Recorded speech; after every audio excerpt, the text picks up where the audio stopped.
So I'm out here with Sampson, and he's been in for a couple days. Done a couple sessions on just the 15-foot slip line.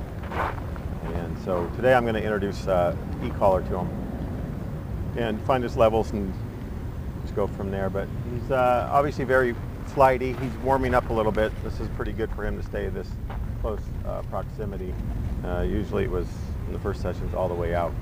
So this is good. He's just kind of staying still. But you'll see as I'm working him on the collar, finding his levels and then working him through it. Right now, if this is his comfort zone with me, is his distance where he's fine, then that's good. That's where I'm going to start.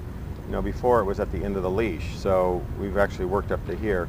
And walking over here, it's hard to walk him a little bit because he wants to go into flight. So I got to allow a little bit of that.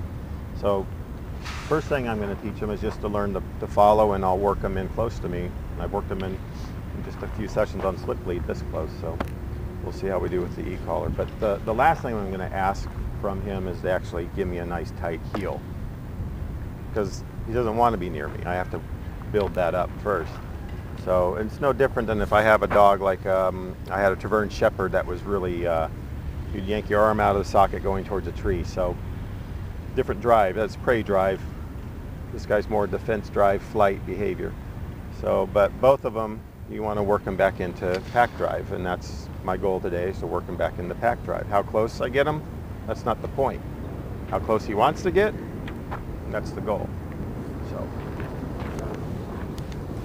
I have this mic here, and you're going to hear these little button clicks probably over the sound. Sometimes you do. That's just me tapping the collar, so you'll know when I'm using it and when I'm not. So I'm going to find his level here.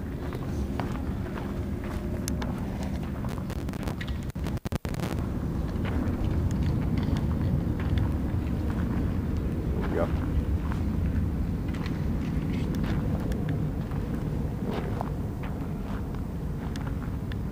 So there we go. That's a good indicator. Subtle, but a good indicator he feels that. So I'm going to go ahead and start putting the leash pressure back in here. Start working them using proximity, spatial pressure, leash pressure, and e-collar pressure. So it's a good question that people ask, how do you wean the dog off the e-collar? The moment I start working the dog on the e-collar, I'm actually weaning him off of it at the same time. Doesn't make a lot of sense, but it does, because I'm using so much of my body language. At the same time, I'm tapping the collar. So basically, I'm just accentuating my body language with the collar tap, and then you can start phasing that out. So yeah, there we go. So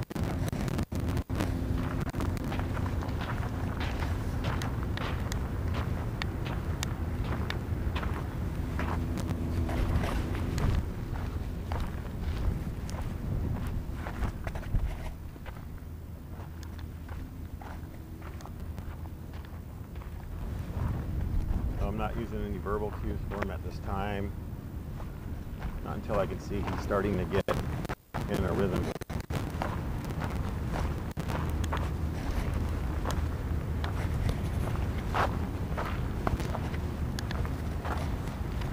So I'm going to push in on him like that, and he's going to go into a little flight. Like that, I'm just going to block him out with the leash. And notice I'm giving him that same amount of distance he was comfortable with when I was talking in the beginning. So I'm not going to try and reel him in. Now if he starts moving in closer, or I can get in closer to him this way, and he can maintain that level of comfort, then I'll start taking slack out of the line. And then what I'll do is I'll release him back out to 15 feet again. So let's see if we can do that. So by turning into him, that's also going to help to slow him down from shooting past me.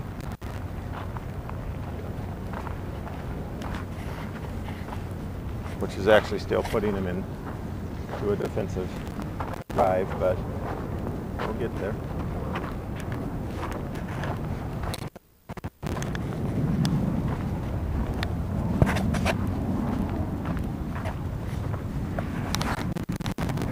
See, so if I move too fast, it can send them further out. If I move a little slower,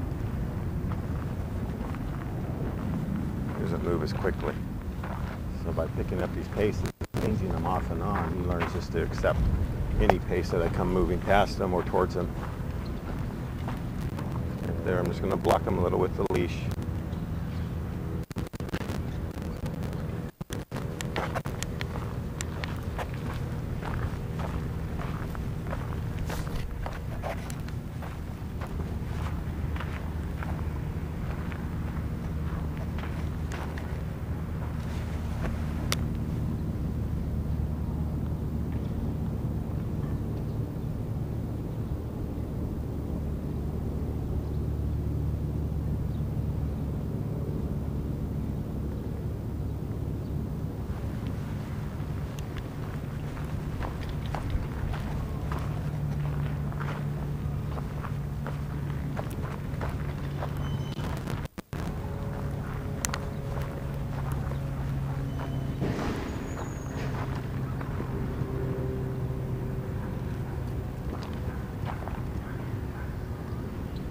Keep him at this distance here. Start trying to work on staying with me here.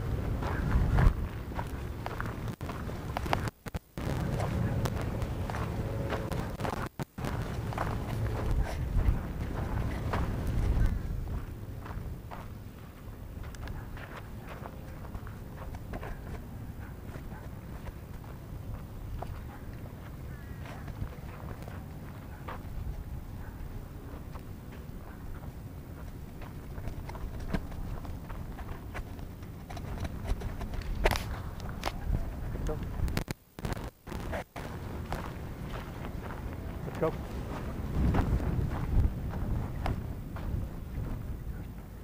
Let's go.